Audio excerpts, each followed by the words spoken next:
Hey Royal Family, we're taking a trip to Ghana. So we're gonna go to Cape Coast and to see St. George's Castle, also known as Elmina Castle, where the slaves were kept before they were sent out to different parts of the world.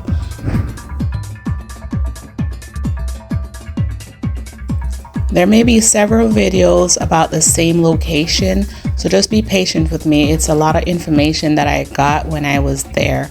But now we're at Cape Coast Castle. Around it, it's one of the things that I noticed how the place was set up. There was a lot of those boulders of rocks that goes out into the ocean. There might have been maybe about 6 of them going all the way down. The water was rough and there was a lot of guys that were out fishing. They told me that usually if there's something that's causing the water to be angry, especially early in the morning, that's when the water seems to be rougher than normal. Also, some of them say it's the ancestors who at that time of that hour is their spirit is coming up, because usually that's the time when the ship would either come in to get them or go out. So the water was very rough. It was around 8-9 o'clock that morning. To get to Cape Coast from Accra, you have to get up early. If you want to get there like 8-9 o'clock when it just opened, you have to leave Accra from around 5:30, 6 o'clock. The traffic in Ghana is insane. It's not for the weak. And as you drive, the more the traffic gets crazy. So you definitely have to leave from Accra, the capital, very early. If you're going by public transportation, it's going to be even longer. The actual distance on a regular non-traffic day would be literally 45 minutes to an hour. But because of the traffic, it can go to sometimes 2 hours. While I was waiting for the castle to open, I think it opened like 8:30, 9 o'clock. We got there a little bit early, which was good. I decided to walk out on those boulders of rocks. We saw the guys fishing, and there was a lot of crabs that sometimes come up in the hole. At first, looking at the rock from the distance, it didn't seem so far out as well as high, but it's a good, I would say, 8 to 10 feet above the water level. It's really high. And it's very deep. Even just on the shoreline, the water is very deep, because after we left off the rock, I walked down just to have an idea like what the water will feel like. And what we would probably call the beach area was very deep. I wouldn't even recommend anyone swimming or surfing in it, because the water is rough, 1, and 2, it's very deep. The tide was very high at that time.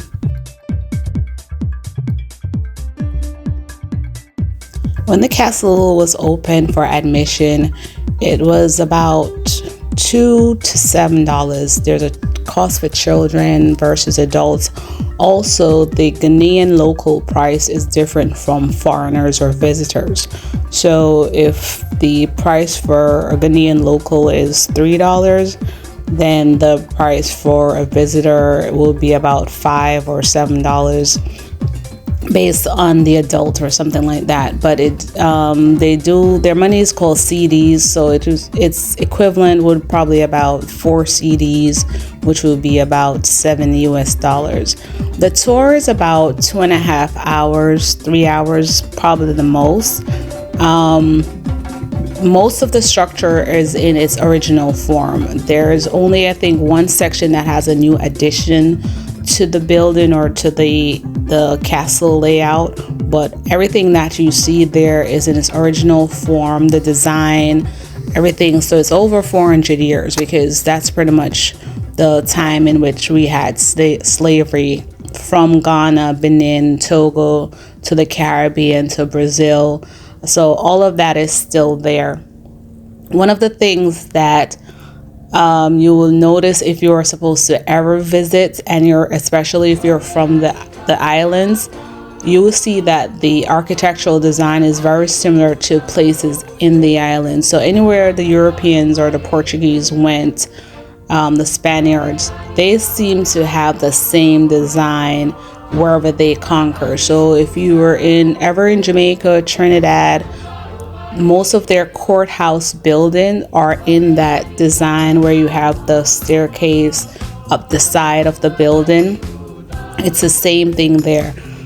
The best way I could tell you about Ghana is that it's literally, for me, the experience that I had was that it's a bigger version of Jamaica. Bigger and more peaceful version of Jamaica. Like, a lot of the things look similar. There was an Anglican church across the street from the castle, and it looks exactly like the church that I've seen in Jamaica, just on a bigger scale. The same thing with the castle. The castle looked like a lot of the courthouse buildings in Jamaica, just on a larger scale. The part of it that was so shocking to me when doing the tour, however, was that there were a few Ghanaians, and they did not know half the things that I knew, or most people from the islands knew, about slavery with Ghana. So their idea of what slavery is maybe like 1% out of 10. Like, they literally don't know the in-depth of the punishment and the struggles. Only a few, and those few people are the ones who studied abroad. While we were there, we saw people fishing in this area in Cape Coast. That's the main means of economic, finances for the local. Like, there are shops and stores and everything, but this area is known for fishing. A lot of herring, a lot of cod, a lot of tilapia is in this area. And by talking to some of the guys that we were talking to earlier before the place opened, they actually supply a lot of fish to some of the Chinese companies or restaurants abroad.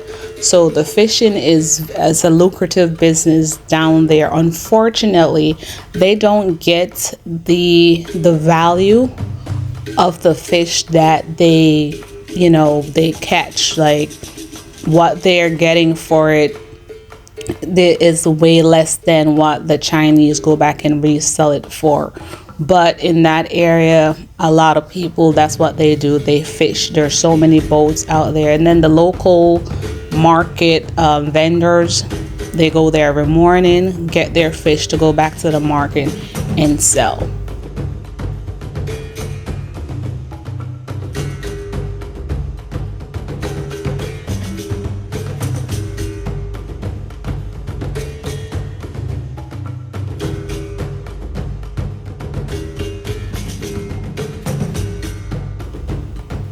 On the castle, you'll find a lot of structures that held the slaves as well as the owners. It's gonna be one of those things where you may get angry when you visit the castle, because if you see how the conditions in which the slaves were kept, it's gonna hurt your whole core. The building, the space, the size. Actually, the dungeon in which the slaves were held, it's still in its capacity. It's not cemented over. So when you step on that particular soil within the room, you're literally stepping where your ancestors had stepped, where they slept, where they defecated, where they died. There's no gravel or cement. It's just the hard dirt that is there. And it's not one of the most pleasing things to see how big the rooms are. It's maybe like a 6x8 or 8x10 room, and it's like 200 or 300 people sometimes was forced in that room to be held until it was time for shipment.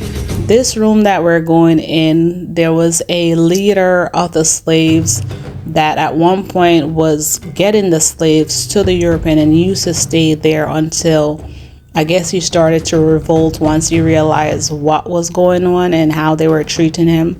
So they separated him from his wife because he was still allowed to have his wife. So they separated him, and this was his room for over 5 years until his death. I forgot the name of it. You guys have to look it up and bear with me.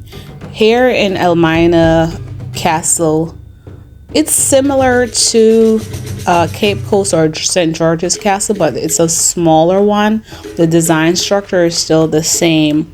Also, I can't find the video, but there was a room where if you stayed at Cape Coast Castle and look over, you'll be able to see Elmina Castle. And that's how they used to signal to each other when a ship was coming in or out, to let them know that, okay, you know, the slaves are supposed to get ready to be packed and shipped out.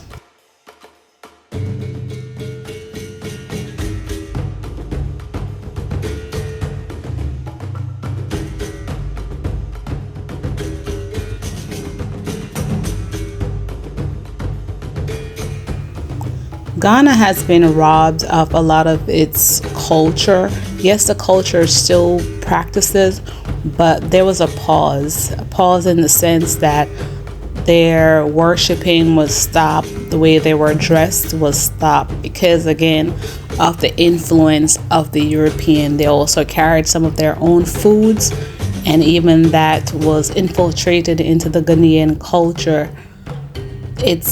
It's more than what some of us are taught. Again, like I said, I've met several Ghanaians, and what they know about slavery is different from what you and I will know about slavery, in the sense of from the islands, that we know that the children were taken after they were given birth from the mother. We know that they were beaten. We know that they were castrated. The men were castrated. We know that they were hung. We know all these horrible things.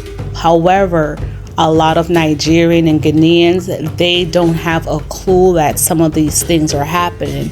So if you come across a Ghanaian or West African that is more soft-hearted and more acceptable of the behavior of, I would say, Caucasian, whether it's European or American, it's a little bit more lighter than somebody who is from the Caribbean, who understand and know the detrimental issues that happened during slavery. Literally, nobody went back and told them. Nobody went back and told them the issues that were going on. So for them, in their eyes, the white was always their savior. So they don't see white men in a bad light as we who are from the Caribbean, from Brazil, will see them. It's just one of those things.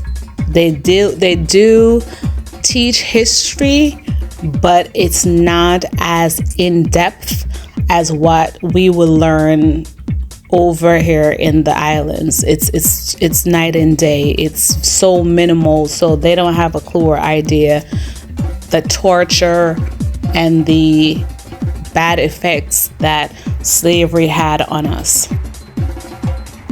If you ever get a chance to go to Cape Coast, please just go with an open mind. Also, like, again, you got to go early. Get up early if you're traveling from Accra, because it's about 2.5, sometimes 3 hours, depends on the traffic. But go with an open mind and reconnect to see where you're taken from, because how it's structured is that was the beginning of our journey as Black people. The ending for some of us was Jamaica, was Ghana, not Ghana, but Guyana, Trinidad, Brazil. So that was our ending. So a lot of us hadn't had the opportunity to go on back to reconnect with our spirit. But if you do get to go, definitely go to Ghana, definitely go to Senegal, definitely go to Kenya. You will learn a lot, and you will realize that there's more similarities in our culture in the islands as it's there, because we were taken from them. So we're pretty much one and the same.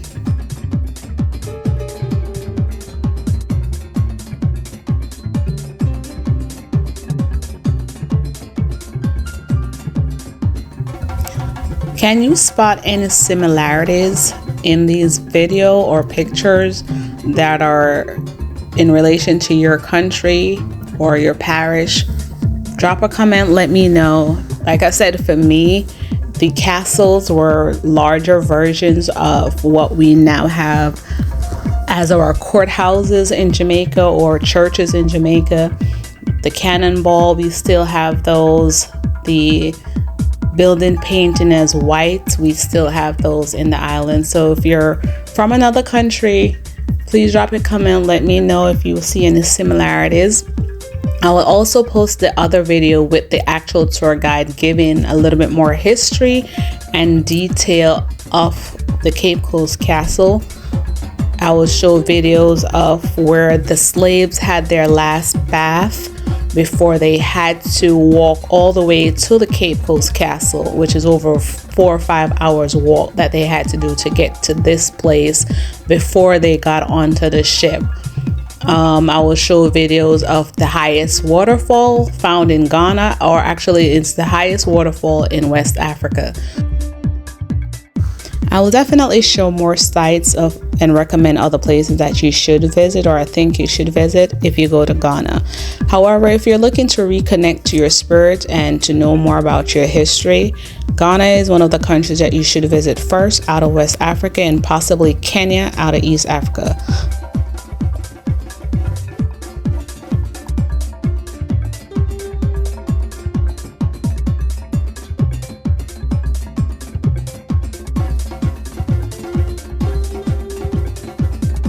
Please subscribe, share, and like this video.